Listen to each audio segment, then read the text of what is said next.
Older women learn the hard way because men are going their own way. I've given up on dating because there is no age range that works for me. So I'm 55. Men who are 55 and are available are either one, divorced. If they're divorced, it's usually their fault. If you've never been married, then you're either really ugly and nobody ever wanted to marry you, or you're way too good looking and you've just been playing the field the whole time and you're a complete narcissist. Divorced men are also totally disgruntled. They think it was the woman's fault. They're mad about everything, and they're usually bald and fat. Men in their 40s are better looking, but if they're divorced, they usually have little kids. And if they're divorced, they're either pissed off because they're divorced and life didn't turn out the way they planned, or they're just busy trying to get as much you know what as they can because they're free again. And they're not interested in anything else but just that. Men in their 30s are fine that they haven't had kids yet or anything because they're still in their 30s. They're better looking, they have hair, but you have nothing in common with them. I'm 2 lifetimes ahead of them. That's it. There's nothing left. There is nothing left. This 55-year-old woman gave up on dating because no age range works for her. Let's break down her logic. Men her age who are divorced, it's their fault. They're bald and fat. Men her age who never married, either ugly, unwanted, or narcissistic. Men in their 40s, good-looking but have kids from divorce and emotional baggage. Men in their 30s, fine, but she's 2 lifetimes ahead of them. So basically, every man in every age range has a disqualifying flaw, according to her. Here's what she's really saying. No quality man wants me, so I'll blame all of them instead of looking at why I'm 55 and alone. Let's be honest about what's happening. She's 55. Her dating market value is at rock bottom. The men her age with options are dating younger women. The men who'd realistically consider her are the ones she's calling bald, fat, and undesirable. She's upset that the attractive men in their 30s and 40s who could date women significantly younger and more attractive aren't interested in a 55-year-old woman. She's delusional. Men in their 40s with kids and baggage, at least they have options and relationship experience. But she's 2 lifetimes ahead of men in their 30s? Translation, she's too old for them and they're not interested. She wants men who are attractive, successful, childless, emotionally available, and willing to date someone 55. That man doesn't exist in her dating pool, and if he did, he wouldn't choose her. Here's the reality. She gave up on dating because dating gave up on her. The market spoke. She has unrealistic standards for someone in her position, and rather than accept her actual options or adjust expectations, she's blaming every category of men for not meeting standards she has no right to have. This is what happens when you hit 55 single. Your options are extremely limited, and the quality men in any age range aren't choosing you. That's not men's fault. That's the consequence of your choices and your current market value. Okay, this is the first time in human history that women can actually go about their entire life not needing a man. But this also means that the dating crisis is very real because there's no negative consequence to a woman not finding a man and partnering a man and marrying a man. This means that we do it for fun. Now, I'm not trying to bash on men. I'm just saying that dating culture has never been like this in history. We have no idea what to expect. We are in foreign territory with this. So women and men have to find a way to get along because we don't need each other anymore, which is kind of sad, but enlightening. Like if the human race were to enlighten themselves, this would be it. We would start choosing each other rather than needing each other. But still, how to learn to choose each other, that is the problem. We were never taught how to coexist harmoniously. We were always told to need each other no matter what. No matter if it meant abuse, no matter if it meant toxicity. So yeah, if anyone has any tips, any theories on how we can do that, let me know, because it's not looking too cute out here. I hope people who think this way don't procreate. Having a family, spouse, home, and kids is more rewarding and meaningful than anything else, in my opinion. And for that, we absolutely need one another, not just for the procreation part, for the entire journey. The only way we no longer need each other is financially. Spiritually, physically, and emotionally, we absolutely still do. Take financial benefit out of relationships, and you will see very few genuine ones. Why do men sometimes just stare at us instead of approaching women? Men just stare instead of approaching because they're nervous. It's really nerve-wracking for a guy to walk up and come talk to a woman like yourself. Men have gotten worse at this as time has gone on. A lot more men used to approach in the past. A lot less men are doing that right now. In fact, over 50% of men, if you ask them that are single, have not approached a woman in the last year. You're single, and it's been a whole year since you've walked up to a woman and approached her. I think that's crazy, and you've said in your own life you would like more men to approach you, right? Yeah, it doesn't mean that I'm always gonna, say yes every time, but I honestly admire the men who do approach me. Yeah. Because it happens so little. And even if I say no to a date or something, sometimes I walk away and I'm like, why didn't I just say yes? Because I think about the confidence it took to ask me on a date. Look, guys are getting out there and they have their ego. They worry about a lot of things. If you walk up and have a good interaction, even if that person is not interested in you, she will feel better after having talked to you. That a lot of guys are so worried about bothering others or embarrassing themselves or, getting rejected that they don't see all of the positives that can occur. She asked why men stare but won't approach, and the guy on the podcast said it's because they're nervous. That's partially true, but it's not the full picture. Men aren't just nervous, they're calculating risk versus reward. Here's what's actually happening when a man stares but doesn't approach. He's assessing whether approaching you is worth the potential rejection, public embarrassment, or being labeled creepy. Modern culture has made approaching women incredibly risky. Approach at the gym, harassment. Approach at the coffee shop, you're bothering her. Approach on the street, creepy. Try at a bar, she's just here with friends. Men have been conditioned that approaching women in public spaces can go wrong in ways that damage our reputation or make us look like predators, even when we're being respectful. So when a man stares, he's interested but doing the mental math. Is she giving clear signals of openness? Will she respond positively or make a scene? Is the potential payoff worth the social risk if this goes badly? Many men conclude it's not worth it and just stare. The other truth, some men stare because you're attractive to look at but not attractive enough or approachable enough to actually risk approaching. You might meet the bar for visual interest but not for investment of effort and risk. If you want men to approach instead of just stare, make it obvious you're open and receptive. Smile, make eye contact, give clear signals. Because without that, most men will protect themselves by admiring from a distance rather than risking public rejection or being called a creep. I'm currently on my way home from a date. First date of 2026. And I have no problems posting this because he told me he doesn't have TikTok. And honestly, even if he did, I wouldn't give a fuck if he saw this. Because this man decided to psychoanalyze everything about me. Everything. He and I met in the wild. We met playing kickball and we had a really great time. And I was like, oh my God, he's like kind of cute. And like, we were having fun. So we decided to go on a date. So we did. And as the date's going on, we're having a lovely time. I'm having a great time. But then he starts getting a little drunker. And that's when the truth starts to really come out. And he was like, psychoanalyzing me. And literally was like, I bet you're on anxiety meds. And I was like, yeah, I am. Like, how'd you come to that conclusion?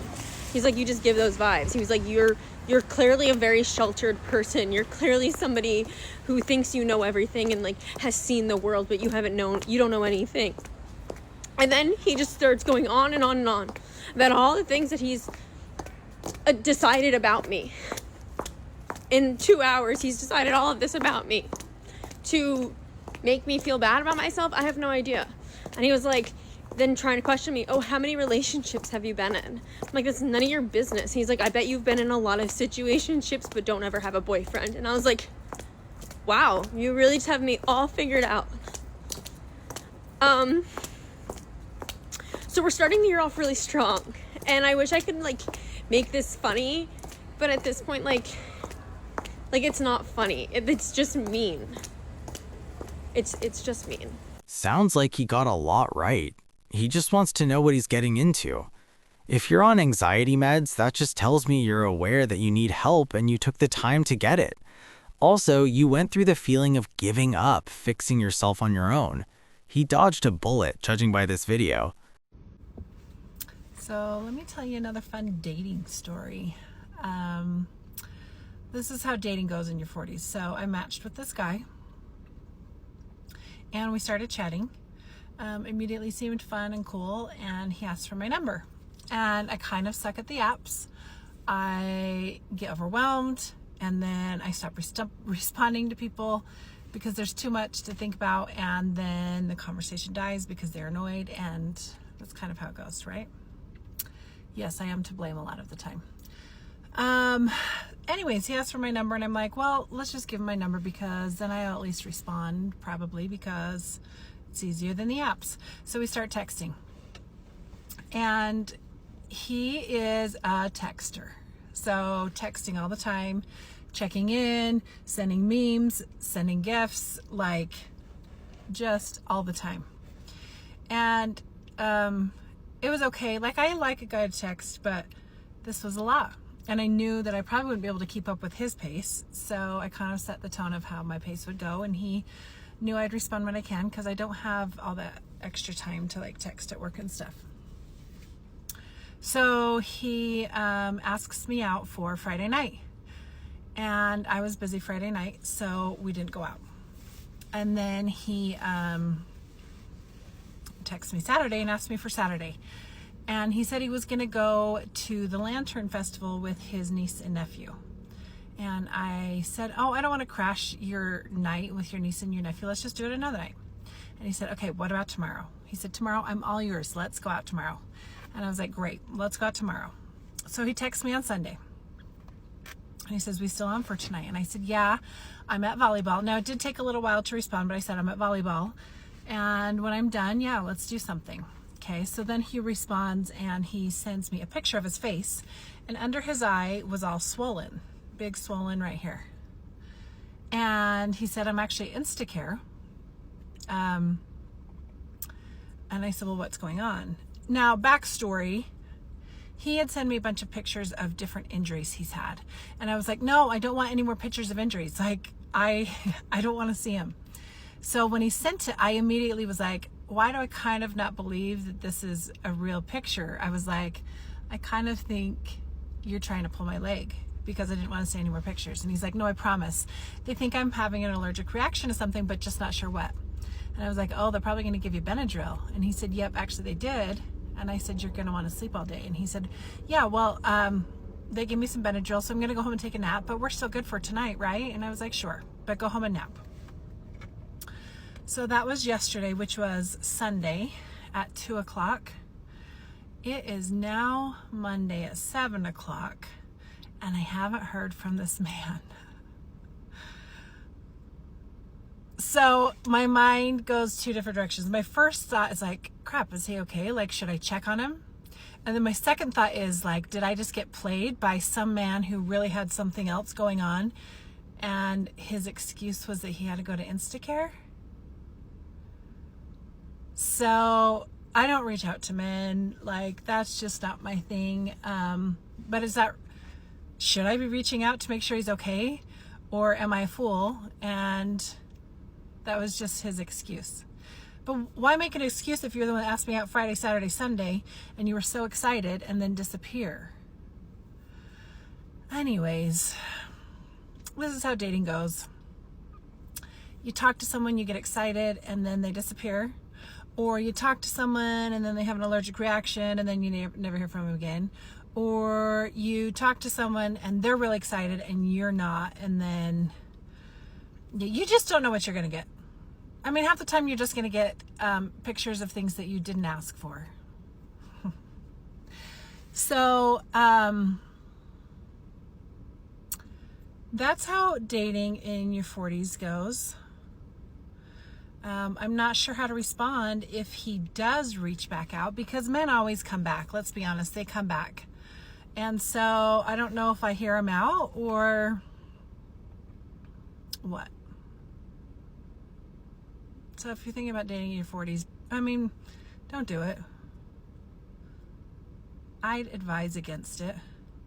But should I hear him out if he responds? I mean, not if he responds. Should I hear him out if he comes back from the dead? Not sending an everything okay is on you, not him. Just throwing it out there. Maybe he was offended that you didn't check on him. Maybe he took that as a sign that you weren't really into him. Again, I don't know the vibe, just throwing that out there. I really don't like talking about my dating life on here, but I'm going to just for one reason.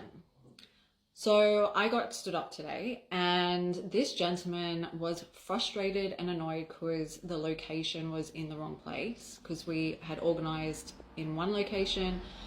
He was running 10 minutes late. He didn't get my message because he didn't have reception. And so when he did find the message, when his reception came back online, it was in a different location, and he was pissed off that he had to drive 5 minutes down the road. And so he was like, let's just reschedule for another time. I'm feeling gross and hot. And then we refused to answer my calls or my messages saying, hey, let's just work something out together. No, didn't hear from him. I had walked 15 minutes up the hill to meet him. And so I decided, okay, fine, I'll walk. I went home, and then he messaged me half an hour later to say, I'm sorry, I was just really frustrated, speak soon. And I was like, no. A man who cannot regulate his nervous system is not a potential partner.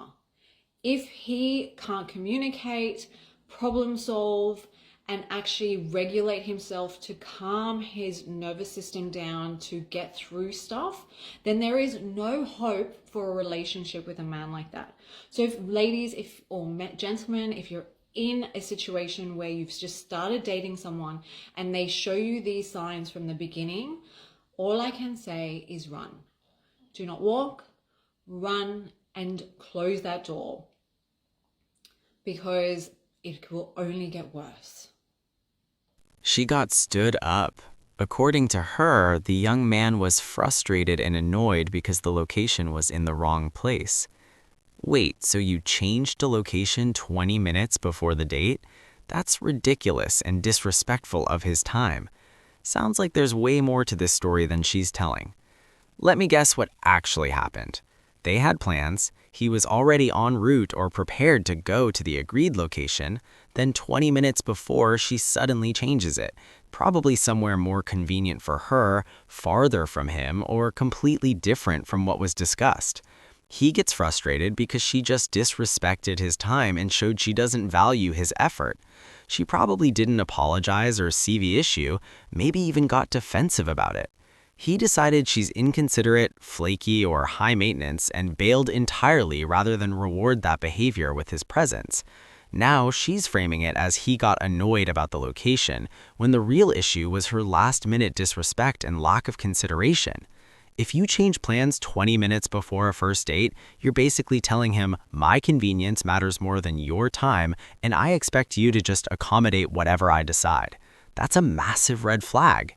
He didn't stand you up, he made a rational decision not to waste his time on someone showing poor character before they even met. Changing locations last minute screams flaky, inconsiderate, or testing behavior. He passed on all of it. Good for him. Hey y'all. I know it's been a while. It's been a minute. I thought I'd get you caught up on a little bit of stuff that was going on. Had my grandson all week till today. And then this morning went to his school. He was getting awards, so did that. So now I just got back to work, which it's like almost 11 o'clock now. So half of my morning has been running the roads and doing much of nothing. I don't know what it is about this time of the year. Every year it seems that this time of the year I meet somebody and I kind of go out with them a few times and then that's it. Well, I've done that again. Last Wednesday, met up with someone, first time meet, drove to a restaurant, had drinks and appetizers and chit-chatted, and we kind of had a good time. And then went Sunday, met him again, went for a ride on a motorcycle. First time I've been on the back of a bike in 3 years. That I enjoyed. That's part of the reason why I wanted to go, was just so I could ride, because it's been a good 3 years since I've been on the back of a bike, and I love doing that. That's the best time. I don't know if anything else is going to come of this. We get along. It's just kind of I don't know how to explain it. I mean, I get along with everybody. That's just me. There was a lot of silence when it was not really an awkward silence, but there was some silence. Sometimes that's a good thing, sometimes it's not. I'm not sure if that's a good thing here or not. So, dating is just awful. It really is, because you just don't never know. I put all my shit out there. First time we talked, asked him what he was looking for, what the fuck was, like, what he wanted, what was going on. Like, was this just something to go have fun with? Was just a fun thing? Is he looking for something serious? I want to know what I'm getting into. It's just me. I just want to know. He said he didn't know. He was open to whatever came. Okay. I'm okay with that. I get that. I haven't talked to him since Sunday. So that in itself gives me a good idea. So, you never know till you try. So, but there again, dating sucks. This older woman is frustrated and asking why dating is so hard. Why is it so hard to find someone I just hit it off with? Let me answer that honestly. It's hard because you're older. Your options have shrunk dramatically. The men you're attracted to aren't interested in you, and the men who are interested in you don't meet your standards. That's the brutal reality of aging in the dating market, especially for women. When you were younger, hitting it off with someone happened naturally because you had abundant options, higher market value, and men were actively pursuing you. Now, the pool is tiny. The quality men your age are dating younger women. The available men are leftovers, divorcees with baggage, or men with limited options themselves. And your chemistry standards, the instant spark you're looking for, become nearly impossible to find because you're dealing with a much smaller, lower quality selection. Here's the other issue. As people age, they become more set in their ways, more jaded, more guarded, and harder to connect with. Genuine chemistry requires openness, optimism, and compatibility. Older daters often bring decades of baggage, walls, and cynicism that make hitting it off extremely rare. You're not the fun, open 25-year-old anymore. Neither are the men you're meeting. It's hard to find someone you click with because at your age, everyone's carrying too much damage and the selection is terrible. That's not pessimism, that's reality. You're asking why dating is hard while refusing to acknowledge that your age, your diminished market value, and your limited options are the answer. You're right. Dating really has gotten hard. Like 6 years ago, when I first got into this, it was easy. I dated a couple of different people. One of them I dated for 9 months, and then stopped and kind of started seeing somebody else for probably 4 months, 5 months. That was just, and we were just dating. We weren't looking for nothing long term. We were both on the same page, or we were same page. Now it has changed within this 6 years. It seems like it's gotten harder, and I don't understand. I don't know what about it has changed. I don't know why it's changed. Somebody have some insight on it, because I don't get it. It's very hard to find somebody now that you even click, that I even click with, or that you can click with, or that you get along with. I almost sometimes think, well, why? Why am I even trying? What's the point? But I do. I keep trying, because you just never know. I mean, you can't stop. I don't want to stop going out and having fun. So, but what do you do? What do you really do? And why? Somebody out there has to know why it's changed so much. Literally, it's changed within 6 years. Because it's no longer worth it, and many women have made it impossible. Women's criteria is absurd more often than not. Girl, the difference between 47 and 53 is huge. When men see someone that is not marrying material, they think hookup material. It's that simple. So do you guys think it's a red flag if somebody in their 40s, somebody in their 50s has never been married and doesn't have kids? I don't know. I don't really think it's a red flag. I think I used to. I'm not sure why. Maybe they just didn't find the right person or never wanted kids, which is fine. Both of those are fine. But do you guys think it's a red flag? A lot of people I know don't want to date someone who's never been married or doesn't have kids. No, I get the kid thing, because why would someone want to be with someone that has young kids or teenagers or whatever if they don't have kids? My daughter has to be my priority. She needs me. So I can't, I can make someone else an absolute priority as well. But I can't just, hop on a plane on a whim or anything like that. Not right now, at least. In the future, I'll be able to. So anyway, let me know. Do you think it's a red flag if somebody has never been married and doesn't have kids? Would you date that person? Let me know what you think. She's asking, is it a red flag when a woman has never been married and doesn't have kids? The answer depends entirely on her age. If she's under 30, not necessarily a red flag. She's still young, potentially focused on education or career, and hasn't hit the point where it's genuinely concerning. If she's 30 to 35 and never married with no kids, yellow flag. It requires investigation. Why hasn't it happened? Is she extremely picky, career obsessed? Does she have commitment issues? Has she been passed over repeatedly by men who decided not to lock her down? There's usually a reason. If she's 35, 40 plus and never married with no kids, major red flag. At that age, if no man has ever thought she was worth marrying, that's significant. Either she has impossibly high standards that eliminated all realistic options, she's difficult or incompatible in ways men discover and bail, or she prioritized everything else over relationships and is now experiencing the consequences. The older she gets without marriage or kids, the bigger the red flag becomes, because it indicates either terrible judgment in partner selection, personality issues that prevent men from committing, or priorities that made her undesirable for long-term partnership. Here's the brutal truth. Quality men propose to quality women.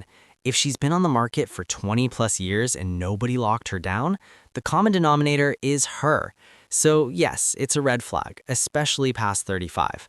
Not an automatic disqualification, but definitely something that requires explanation.